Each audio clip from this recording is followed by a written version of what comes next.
Hi kids, I'm Miss Sarah. Welcome back to the Kids Table.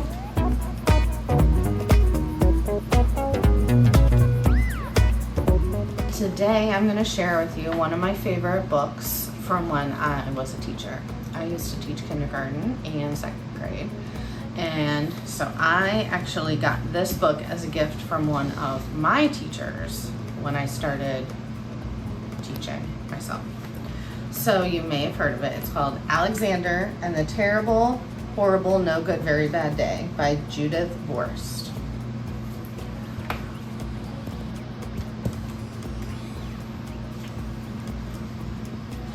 I went to sleep with gum in my mouth, and now there's gum in my hair.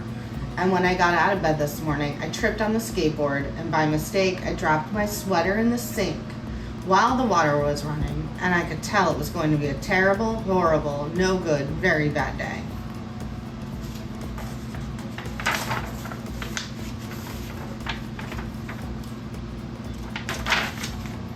At breakfast, Anthony found a Corvette Stingray car kit in his breakfast cereal box.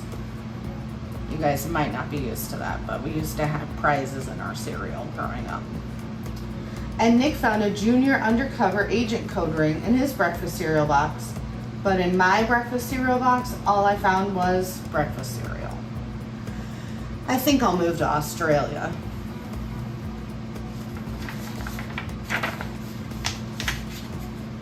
In the carpool, Mrs. Gibson let Becky have a seat by the window. Audrey and Elliot got seats by the window too. I said I was being scrunched. I said I was being smushed. I said, if I don't get a seat by the window, I'm going to be carsick. No one even answered. I could tell it was going to be a terrible, horrible, no good, very bad day.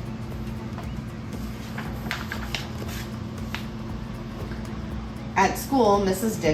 Dickens liked Paul's picture of the sailboat better than my picture of the invisible castle. Invisible castle. At singing time, she said I sang too loud. At counting time, she said I left out 16. Who needs 16? I could tell it was going to be a terrible, horrible, no good, very bad day. I could tell because Paul said I wasn't his best friend anymore. He said that Philip Parker was his best friend and that Albert Moyo was his next best friend, and I was only his third best friend. I hope you sit on a tack, I said to Paul. I hope the next time you get a double-decker strawberry ice cream cone, the ice cream falls off the cone part and lands in Australia. There were 2 cupcakes in Philip Parker's lunch bag, and Albert got a Hershey bar with almonds. And Paul's mother gave him a piece of jelly roll that had little coconut sprinkles on the top. Guess whose mother forgot to put in a dessert? It was a terrible, horrible, no good, very bad day.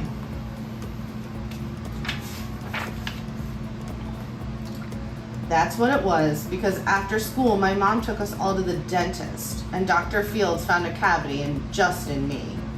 Come back next week and I'll fix it, said Dr. Fields. Next week, I'm going to go to Australia.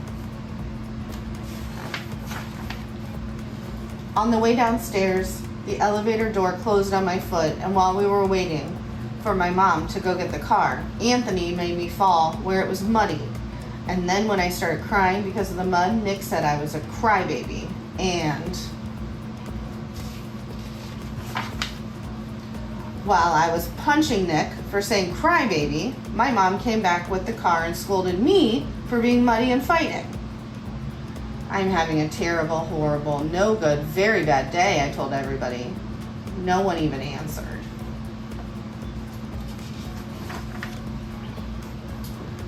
So then we went to the shoe store to buy some sneakers.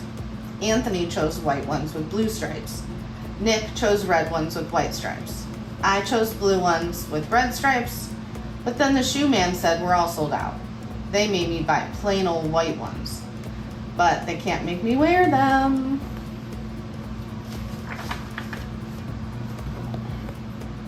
When we picked up my dad at his office, he said I couldn't play with his copying machine, but I forgot. He also said to watch out for the books on his desk. and I was careful as could be except for my elbow. He also said don't fool around with his phone, but I think I called Australia. My dad said please don't pick him up anymore. It was a terrible, horrible, no good, very bad day.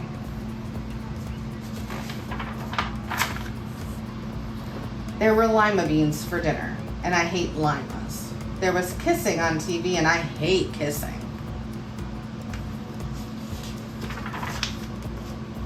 My bath was too hot. I got soap in my eyes. My marble went down the drain, and I had to wear my railroad train pajamas. I hate my railroad train pajamas. When I went to bed, Nick took back the pillow he said I could keep, and the Mickey Mouse nightlight burned out, and I bit my tongue. The cat wants to sleep with Anthony, not with me. It has been a terrible, horrible, no good, very bad day. My mom says some days are like that, even in Australia. So what I'd like us to think about after that book is what things could Anthony have done, or not Anthony, Alexander have done to improve his day? And what are some things that other people in the story could have done for him to support him?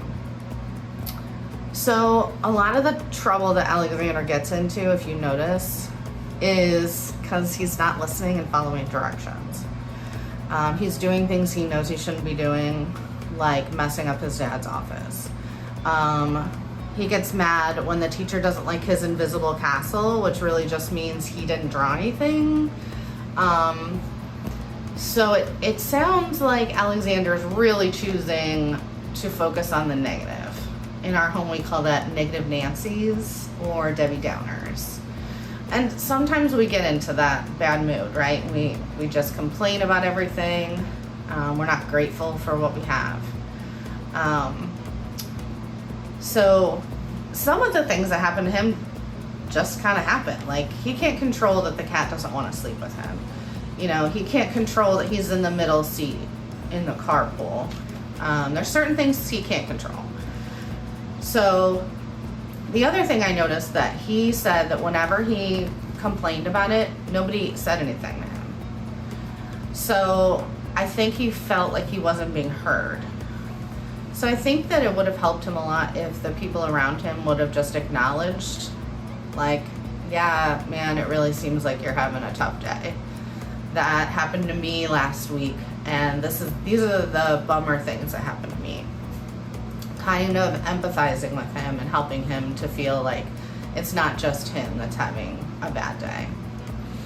So I want you to think about that, and if you think of any other things that people in the book could have done for Anthony, or for Alexander, Anthony was his brother, to help him have a better day, or things that Alexander could have done for himself, put them in the comments. It was good to see you, and I'll see you next time at the Kids Table. Bye.